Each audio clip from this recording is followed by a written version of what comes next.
la pensée de lui obéir. Je pense que souvent nous pensons « je vais aller à l'église ».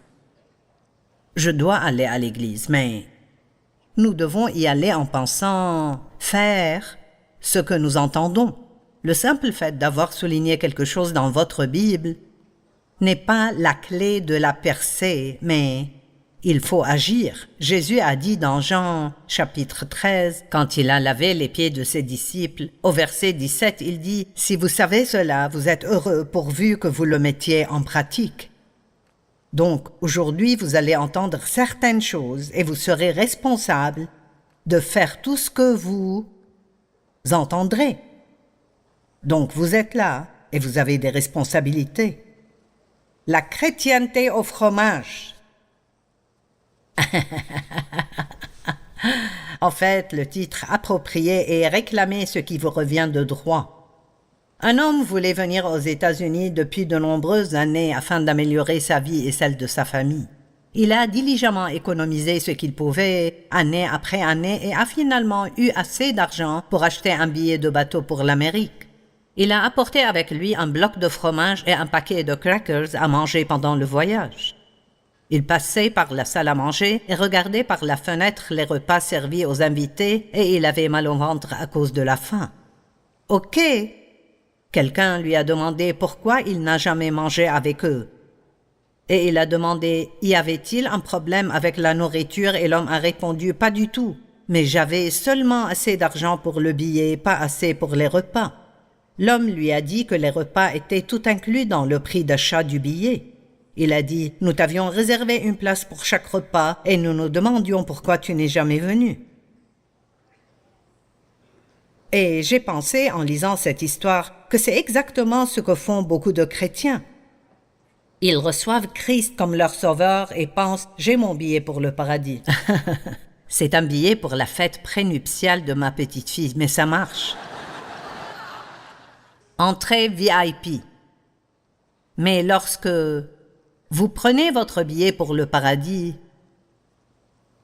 il y a des milliers de choses qui viennent avec, qui ont déjà été achetées et payées. Et j'étais l'une de ces chrétiennes du fromage. Pendant de très nombreuses années, j'avais hâte d'aller au paradis et très souvent j'aurais aimé y être déjà. Mais je ne profitais pas du tout d'aucune des promesses de Dieu qui étaient déjà là, achetées et payées pour moi, maintenant et pour tous les jours de ma vie. Et je pense qu'il y a probablement peut-être des millions de chrétiens comme ça. Ils essayent de survivre chaque jour en attendant avec impatience le jour où ils pourront enfin aller au paradis et être heureux et avoir un peu de joie. Mais Jésus a dit, et c'est écrit dans Jean 10, « Le voleur ne vient que pour voler, égorger et détruire. » C'est tout ce que le diable fait. Il ment et trompe et essaye de tuer tout ce que Dieu veut que vous ayez. S'il peut vous empêcher d'avoir ce pourquoi Jésus est mort, il le fera. Et parfois, il faut juste riposter un peu. Nous ne pouvons pas rester passifs et espérer que tout s'arrangera. Il faut lui dire « Écoute, diable, Jésus est mort pour que j'ai ça, et je vais l'avoir. » L'apôtre Paul a dit...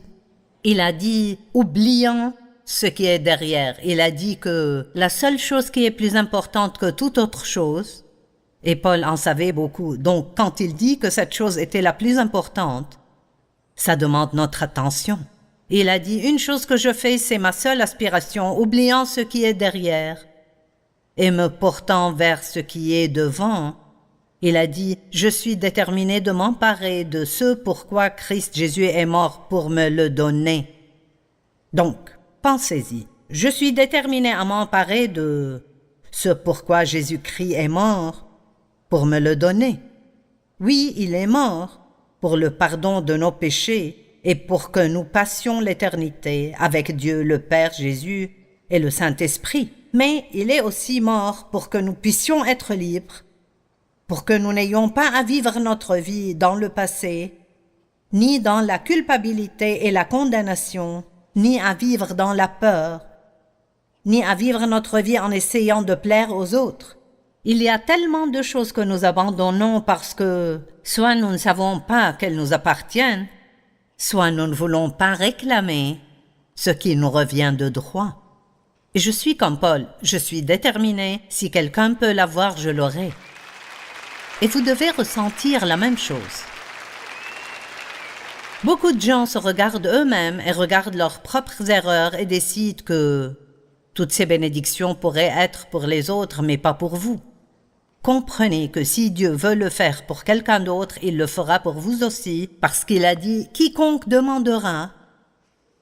Et il n'y a personne ici qui n'est pas dans la catégorie de quiconque. Vous êtes quelqu'un, et il dit « quiconque demandera ». Eh bien, cela signifie que ça dépend de nous.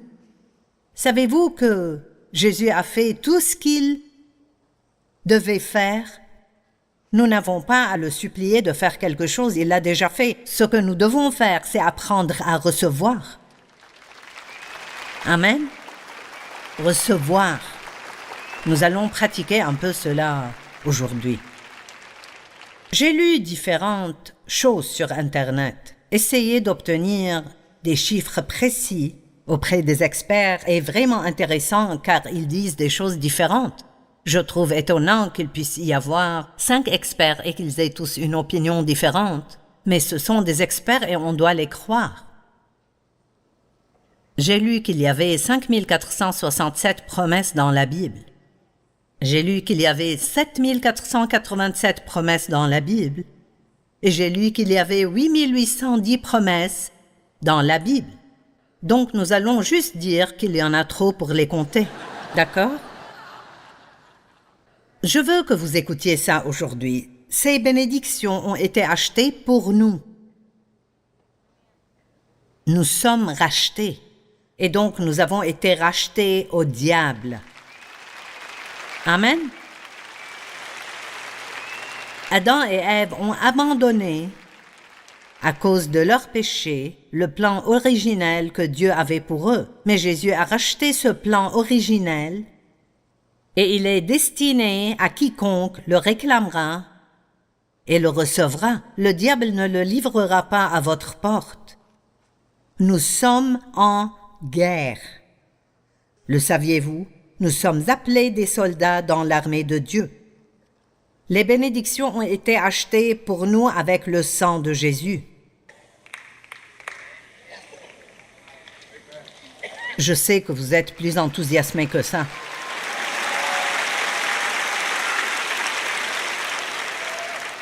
Quand on pense à la façon dont il a souffert pour que nous puissions avoir une belle vie, c'est pathétique combien de choses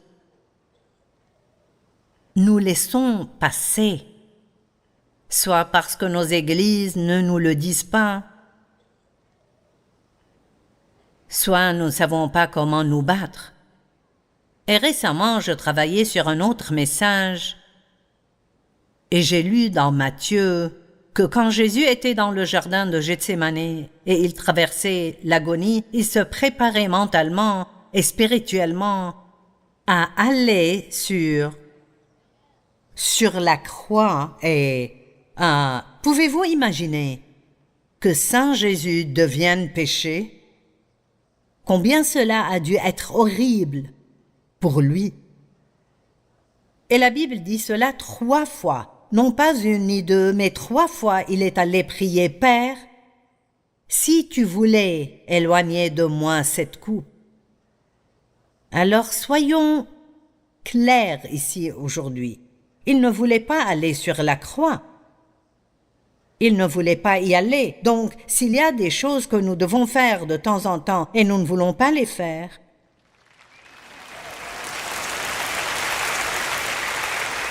nous pouvons nous débrouiller. Alors la prochaine fois que Dieu veut que vous fassiez quelque chose, rappelez-vous, il ne voulait pas non plus aller sur la croix, mais il a dit « Néanmoins ta volonté soit faite et non la mienne ». Et voici ce qui est beau. Même si, de tout son être, il ne voulait pas aller sur la croix, il voulait plaire à son Père plus qu'il ne voulait se plaire à lui-même. Je pense que c'est magnifique. À quel point nos vies seraient différentes si telle était notre attitude. Je ne veux pas faire ça, Dieu, mais je le ferai pour toi. Quand Dieu m'a dit qu'il voulait que Dave et moi prenions soin de mon père qui m'avait agressé sexuellement et de ma mère qui lui avait permis de le faire, je ne voulais pas faire ça. C'était la dernière chose au monde que je voulais faire. Je ne voulais pas être avec eux ni les voir. Je ne pensais pas qu'ils le méritaient. Mais je voulais plaire à Dieu plus qu'eux. Je ne voulais me plaire à moi-même. Et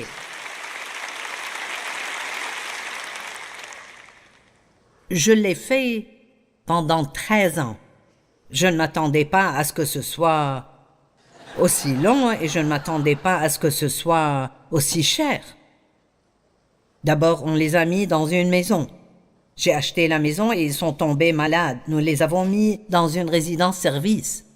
Ensuite, ils sont allés dans une maison de retraite. Nous avions ma mère, mon père et ma tante veuve. Et il n'y a pas une seule fois où je suis allée pour rendre visite à ma mère et à mon père où je puisse réellement dire que je voulais y aller. Mais je savais que c'était la bonne chose à faire. Allez, je veux que vous m'écoutiez. Nous devons faire ce qu'il faut, que nous en ayons envie ou non.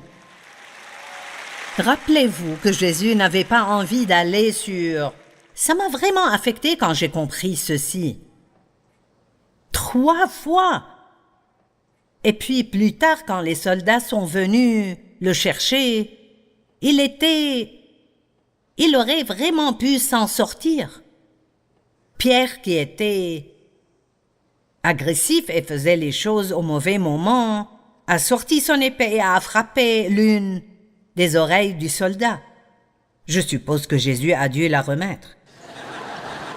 Jésus lui a dit, « Pierre, penses-tu que je ne puisse pas faire appel à mon Père, qui me donnerait à l'instant plus de 12 légions d'anges, soit 72 000 anges, et il me sortirait d'ici? Mais si je faisais ça, comment donc s'accompliraient les Écritures? » Wow! Mon Dieu, mon Dieu, mon Dieu. Et je vais vous dire quelque chose que j'ai appris et ça m'aide vraiment. Vous savez, quand vous faites quelque chose à cause de votre amour pour Dieu et que c'est difficile à faire, mais vous le faites quand même parce que vous aimez Dieu, c'est à ce moment-là que vous grandissez. Si c'est facile à faire, alors c'est facile grâce à la croissance spirituelle que vous avez déjà à cause du passé. Alors, au lieu de penser à quel point les choses sont difficiles, pensez à la façon dont vous grandirez et à quel point vous allez être plus libre. J'ai dit à quel point vous allez être plus libre.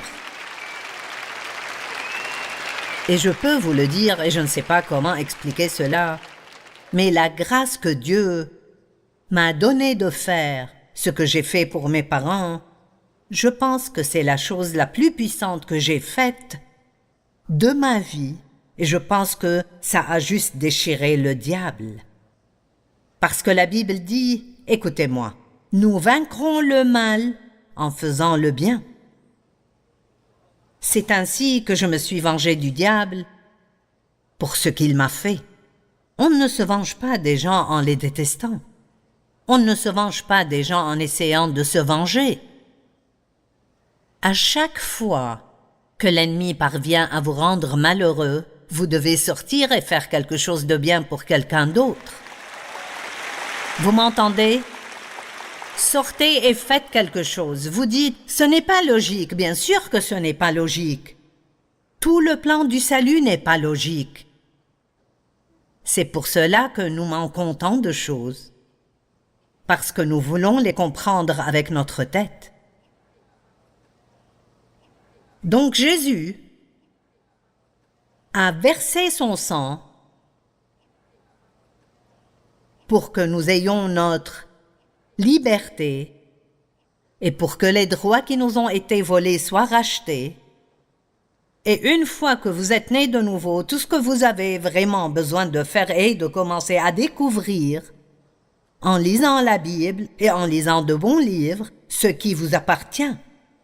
J'ai dû lire et étudier pour découvrir ce qui était à moi. Au début, je ne savais pas que je pourrais un jour surmonter mon passé. Je pensais que j'aurais toujours une vie de seconde classe et que je serais toujours d'une manière ou d'une autre un peu inférieure. Mais c'était un mensonge. C'était un mensonge. En fait, la vérité est que j'ai découvert que Dieu dit qu'il me donnera une double bénédiction pour mes troubles passés. Et je pense que j'ai une vie meilleure que celle que j'aurais eue si cela ne s'était jamais produit. Cela n'est pas logique non plus, mais... je suis avec Dieu, même si ce n'est pas logique. Si c'est dans le livre, je suis d'accord. Je suis d'accord. Amen. Nous avons donc une relation d'alliance avec Dieu et nous ne comprenons pas l'alliance comme lorsque le livre a été écrit. Mais une alliance ne pouvait être rompue. Et si elle était brisée, le prix était la mort. Si vous aviez une alliance et que vous la rompiez, votre vie était finie. Et donc nous avons une relation d'alliance avec Dieu. Psaume 103, 17 et 18. « Mais la bonté de l'Éternel dure d'éternité en éternité pour ceux qui le craignent. » Maintenant, je veux juste dire un petit mot sur la crainte de Dieu. Nous ne devons pas avoir peur de Dieu. Mais l'une des choses les plus importantes qui manque dans la vie des chrétiens d'aujourd'hui est une crainte révérentielle de Dieu. Et ainsi, bien souvent, les gens mènent une vie bâclée. Ils font des choses immorales et agissent trop comme le monde, parce que nous n'avons pas cette crainte révérentielle que provoque l'amour envers Dieu. Je n'ai pas peur de Dieu. Je n'ai pas peur qu'il me fasse du mal.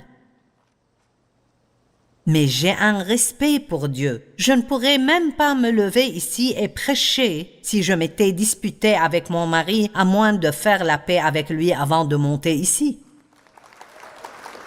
Nous devons arrêter de jouer avec Dieu. Combien d'entre vous comprennent la crainte révérentielle de Dieu? Vous voyez, Dieu est Dieu et il a tout pouvoir et il peut vraiment faire tout ce qu'il veut faire à tout moment qu'il choisit avec n'importe qui. Et ainsi, peu importe ce que le monde vous dit, que vous ne pouvez pas avoir et vous ne pouvez pas faire. Si c'est dans la parole et vous aimez Dieu et il dit que vous pouvez l'avoir, alors vous pouvez l'avoir. Il n'y a aucun diable qui puisse vous empêcher d'avoir une bonne vie si vous voulez vraiment en avoir une. Amen. Et sa justice demeure pour les enfants de leurs enfants. C'est intéressant aussi parce que Dieu nous met en accord avec lui lorsque nous naissons de nouveau. Et c'est l'une des choses les plus difficiles à comprendre et à maîtriser pour les gens que Dieu me considère comme juste. Parce que nous pensons toujours à ce qui ne va pas chez nous. Le diable vous dit, qu'est-ce qui ne va pas en toi? Qu'est-ce qui ne va pas en toi? Vous faites quelque chose et une personne vous dit, qu'est-ce qui ne va pas en toi? Et oui, nous pouvons faire des choses qui ne sont pas bonnes, mais qui nous sommes est différent de ce que nous faisons. Lorsque vous saurez qui vous êtes, votre travail s'améliorera progressivement. Amen. De gloire en gloire. Et ainsi, cette justice que Dieu nous donne se transforme en un comportement juste lorsque vous avez quelque chose en vous, alors vous pouvez le produire à l'extérieur. Mais Dieu ne s'attendra pas à ce que je vive une vie juste s'il ne me donne pas la justice pour commencer. Amen. Et donc, Lorsque vous vivez cette vie juste, cela affectera vos enfants et ensuite les enfants de vos enfants. Et je suis si heureuse d'avoir 4 enfants, 2 fils, 2 filles, 12 petits-enfants, 5 arrière-petits-enfants. Et ils servent tous Dieu.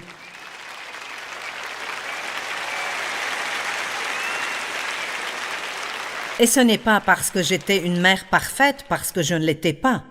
Mais 3 ou 4 de nos petits-enfants travaillent déjà pour nous. Et ainsi, vous voyez ce que vous faites, comment cela affecte la prochaine génération et la prochaine génération. Alors, assurons-nous de vivre une bonne vie. Vous voyez, les enfants sont intelligents. Si vous êtes hypocrite, ils le savent tout de suite. Et si vous êtes un parent et vous allez à l'église et vous faites toutes ces choses spirituelles et vous dites toutes les bonnes choses spirituelles, mais vous ne vivez pas comme ça à la maison. Allez, cela les rendra simplement malades. Et c'est le moyen le plus rapide au monde de détourner les gens d'une relation avec Dieu. Nous pourrions faire un peu moins de prédication, vivre beaucoup plus et avancer beaucoup plus loin. D'accord, donc je vais relire tout ça pour que ça aille ensemble. Psaume 103, 17, 18. Mais la bonté de l'Éternel dure d'éternité en éternité pour ceux qui le craignent, et sa justice demeure pour les enfants de leurs enfants, pour ceux qui gardent son alliance et se souviennent de ses commandements pour les mettre en pratique. Une alliance est un accord entre 2 parties, chaque partie ayant des privilèges et des responsabilités. Dieu nous a promis tant de bénédictions, et ce qu'il nous demande de faire, c'est de l'aimer et de lui obéir. Jésus a dit, « Si vous m'aimez, vous m'obéirez ». C'est dans Jean 14, 15. Il n'a pas dit « Si vous m'obéissez, je vous aimerai ». Nous l'avons mal lu. Nous n'achetons pas l'amour de Dieu avec notre obéissance. Nous n'achetons pas de faveur spéciale avec notre obéissance. Nous aimons Dieu en premier. Et plus vous aimez Dieu, plus vous lui obéirez. Donc si vous avez un problème d'obéissance, étudiez à quel point Dieu vous aime et tombez de plus en plus amoureux de Dieu. Et plus vous l'aimez, plus vous devrez faire ce qui est bien parce que vous ne supportez pas de ne pas le faire. Amen.